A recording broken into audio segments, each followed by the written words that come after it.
Yun, Automatic Works. May customer tayong MUX 2016. Biglang namatay sa takbo. Tapos kung umaandar man, papatay-patay siya. Ngayon, iniskan natin kanina. Pagdating, wala mo ng troubleshoot. Ang lumabas sa susi. Ito, pinalitan natin. Ang susi, ito 3.0 na lang volts, max wheel. Ngayon, pinalitan ko ng battery kasi nag-trigger ang battery sa key. Ang lumabas naman, nilagyan ko na 3.2. Nung nalagyan ko na siya, ayaw pa rin umandar. Waiting ako sa ibang fault code. Ngayon, inisa-isa natin. Baka kasi diesel ang issue. Ngayon, nung pinakrank ko siya, kasi ngayon ko lang pinakrank, ito, hindi siya pumapalo. Yung crankshaft sensor. Hindi gumagana, hindi pumapalo. Ang andar niya palag. So, wala naman ibang ginalaw dito. So, namatay nga pagdating dito sa shop kanina. Ngayon, pagka hindi gumalaw to, kadalasan yung crankshaft sensor ang sira. Pero kasi sa scan ko nung una, hindi lumabas. Kaya ang ginawa ko, papalit mo ng battery, nag-clear ng fault code. Ang lumabas kasi ECU, error connection ng key. Tapos, doon lang sa system ng engine. Ngayon, pinaandar natin ulit. Ito na siya lumabas mga sir. Isang apak. Tingnan nyo pagka pumalo yan, andar. Pag hindi pumalo, hindi andar yan. Apak preno, pindot tayo rito. Yan. Yan, wala oh. Namalag. Hindi talaga si pumalo. Malakas ang puwersa, pero hindi pumalo. Pag pumalo yan, andar yan. Ngayon, pwede natin i-fault. Ayan oh, wala. So, ngayon, tingnan natin dito sa scan. Back. Yes. Auto scan natin ulit. Makikita natin dyan kung anong fault code. Ayan. Historically. Dahil hindi siya pumalo, tapos naka-check engine, ayan, may fault code na siya, isa na lang. Ayan. Huwag natin piliting paandarin. Kanina, dalawa yan dyan sa engine. K, tsaka K malfunction, tapos ECU, communication. Yun ang lumabas. Isa na lang. Engine. Iskan natin. Ayan ang lumabas. Red DTC. Kadalasan yung crankshaft. Ayun, crankshaft nga. Crankshaft position sensor. Circuit range performance. Yan ang tama niya mga sir. Kailangan mapalitan muna bago natin mapaandar ulit. Alright. Off na natin to. Natingnan na natin lahat to. Pati fuel system. Sinilip na natin. Tapos tinignan na rin natin yung mga electrical. Off natin to mga sir. Bibilhan muna ng crankshaft sensor. Yun. MUX. Na. Saan? Iskan bro. Iskan na. Salit lang.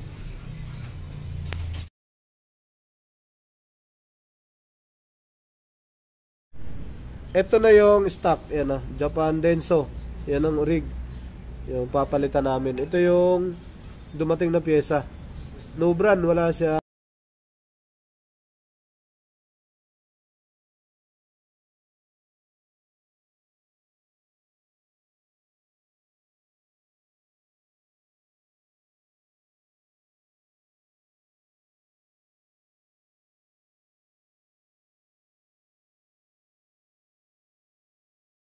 Yun, Isuzu MUX.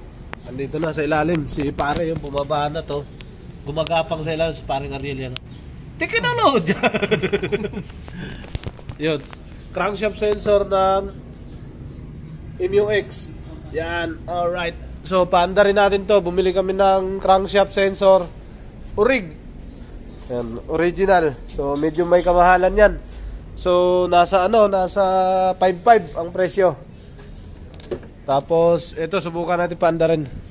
Katapos si pare. Si paring Ariel, yan ang nag-diagnose ng MUX na to. Tingnan natin kung gagana. So, ang una natin tingnan mga sir, syempre, isa, yung pag-angat ng speedometer. So, syempre, baka magkamali pa tayo sa diagnosis natin dahil hindi naman tayo mahusay. Nakakaintindi lang. Yan, subukan natin kung anong sira nito. Alright. Tika lang kasi tinaas ko yung upuan. Yun. Tapos lapit. Alright. Yan. Sige. Papitikin lang natin mga sir. Uy. Ayaw man pre. Ayaw man pre. Ayaw pa rin siya umangat. Ulitin natin ha. Start. Bombahin mo pre. Yan. Hindi siya pumalo talaga. Walang palo pre.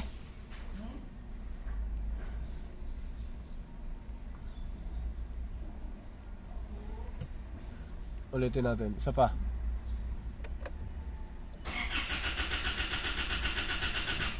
Pre. Akin yung scanner. Baka hindi pwede pagka hindi naka-delete. Delete mo natin. Mga sir, scan muna natin. Kasi ayaw pa rin niyang umandar. Ayan, tara. Mabilis na i-scanin eh. Isuso.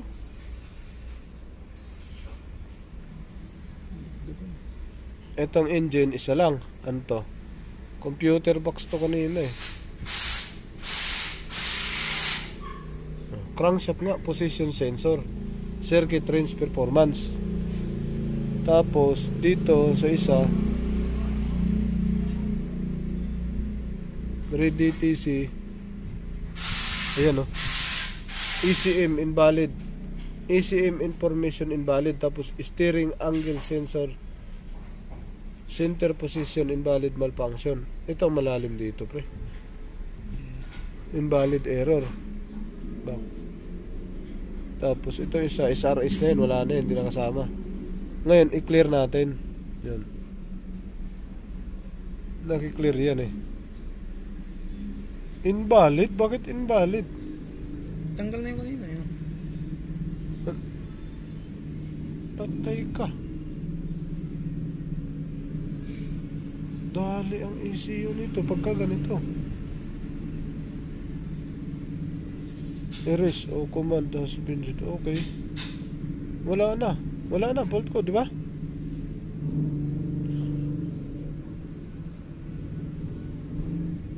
Special function. Wala oh. From programming, wala siyang special function oh. Read data list. Engine data 1.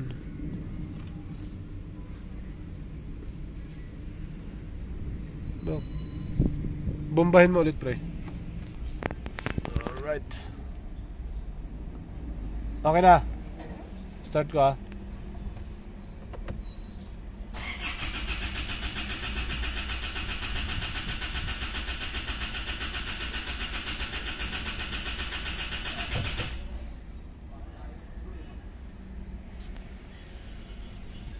Ayaw talaga. Tingnan natin yung muna yung mga sakit ng ECU kasi nag-invalid siya eh. Yung reading niya hindi nawala, yung invalid na yun.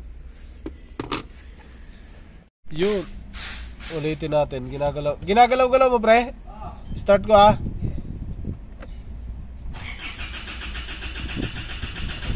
Wala. Minghoy. Ang lamig pre. Ulit. Yan. Self-test. Tapos start tayo. Dapat kasi manginginig to eh. Pre, tanggalin mo nga ulit ang battery pre. Yung kanina, kamukha ng ginawa mo. Dapat manginginig tong pag on. Manginginig tong RPM eh.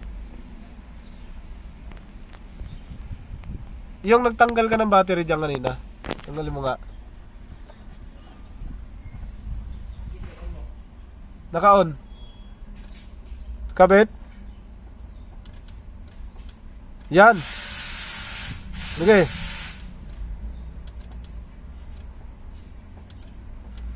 Kabit lang pre. Yan. Yan dapat. Yan oh. May loose connection yata. Ayun oh, nanginginig siya dapat. Gumalaw yung gumalaw yung throttle body. Gumalaw na. Start natin ah. Start. Ayaw talaga pumalo pre. Pusang gala.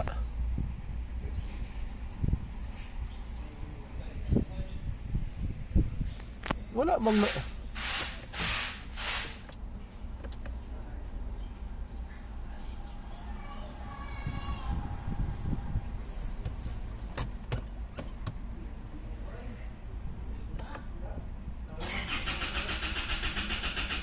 Ayaw talaga.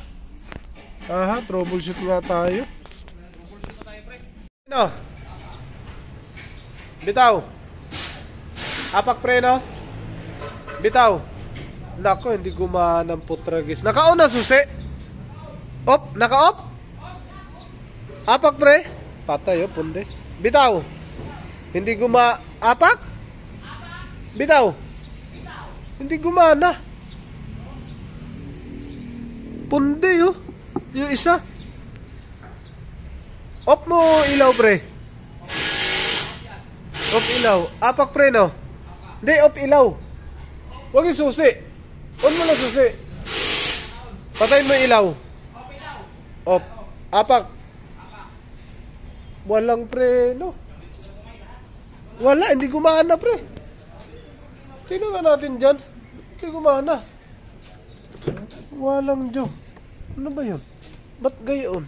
Troubleshoot natin dyan. Sir, pondi yung bumbilya ni isa ni sir. Tingnan natin. Hindi law, okay to. Signal to. Ito isang napondi. Hawakan mo pre. Ayan oh, wasak oh. Wasak. Tingnan natin bakit ganun. Ayun mo. Pusang gala. Hindi brake light. Wala kayo nangyari dito. Umiilaw ang brake light eh. Oh? Umiilaw ang brake light dyan sa ano pre. Ah wala na to. Sunog na talaga to. Kuha tayo doon sa atin. Meron. Ito na palit natin. Bago. Eh, subukan mo nga. Tingnan mo, baka mali pa magkakabit.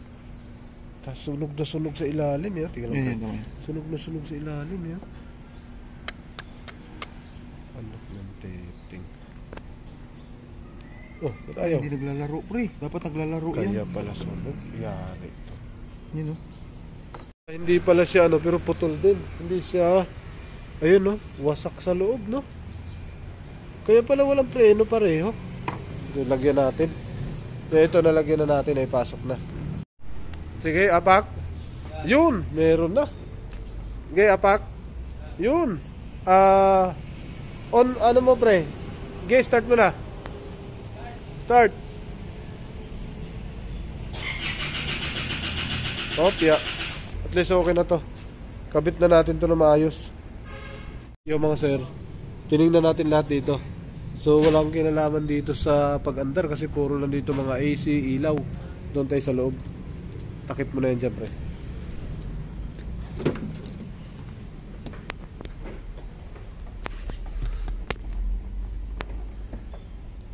Loob. Yan na. Ayun. Dito natin titingnan lahat yun. Isa-isa. Sir, pinalitan natin ng crankshaft sensor. Siya. Off natin ulit. Hindi. Tika lang, ulitin natin eh. On. Start natin ulit. Kung pumalo. Tapos kukunan natin ng fault code. Start. Ito na pre. Start. Pag pumalo. Ayun, pumalo.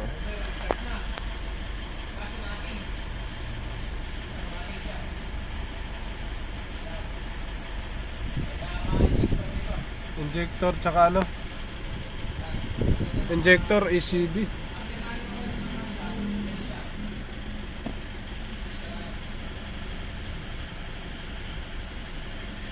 Knocking pre. Wala na yan pre.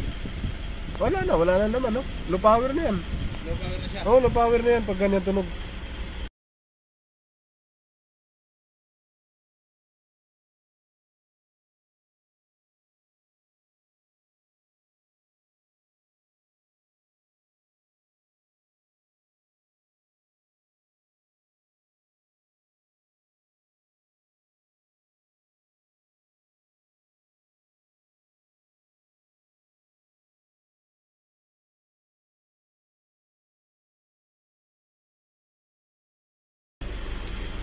After mapalitan,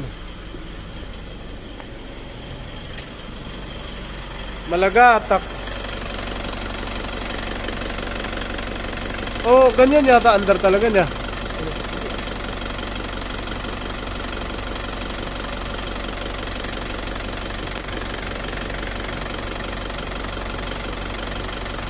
Knocking yan pre. knocking, no? Kasi yung palag na yun, pre, yung sinabi niya, Knocking. umandar sa crankshaft kaso no, low power. Maingay. Na-test drive na natin yung MUX mga sir. May fault code siya isa. Tingnan natin kung ano to. Isang fault code. Ready TC. Nako, yan naman ang nagiging fault code. Fuel pressure regulator performance naman. So, wala na yung crankshaft sensor. Ito naman, fuel regulator. Okay, kaya pala may knocking siya mga sir. Right. Okay na to, pre. Balik ka na dyan. Yun ang talagang malalim na tama nito. Fuel regulator. Fuel regulator. Parang sa Montero to, pre. Di ba? Pinalitan ng bagong ECP pero ano. Sige. Sagad mo, pre. Yun? Oo.